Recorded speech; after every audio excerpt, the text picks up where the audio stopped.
Hello বন্ধুরা, আজকে আমি এই ভিডিওর মাধ্যমে আর্সেনিকাম অ্যালবাম ওষুধের মাইল্ড সিমটমস নিয়ে কিছু কথা বলবো।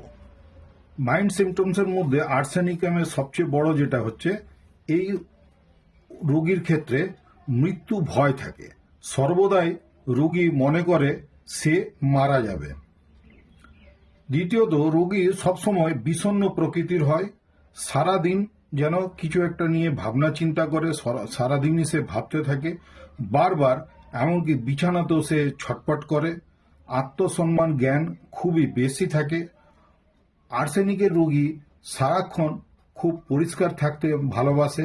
যেখানকার জিনিস সেখানেই সে রাখতে চায়, টিপটপ কন্ডিশনে থাকতে চায়।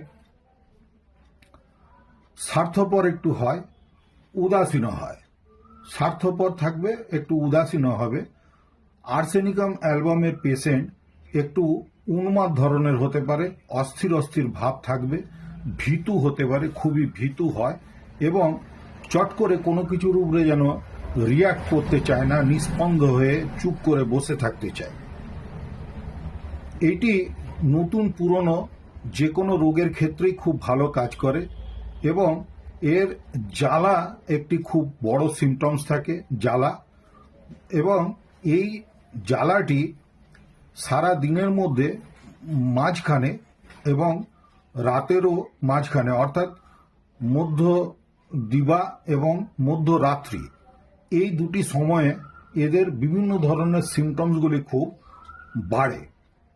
মৃত্যু ভয়টা তো খুবই থাকে, আগেও বলেছি। রোগী ভাবে যে তার রোগ আর ভালো হবে না, ওষুধ টষুধ যে দেওয়া হচ্ছে সেগুলো বৃথা।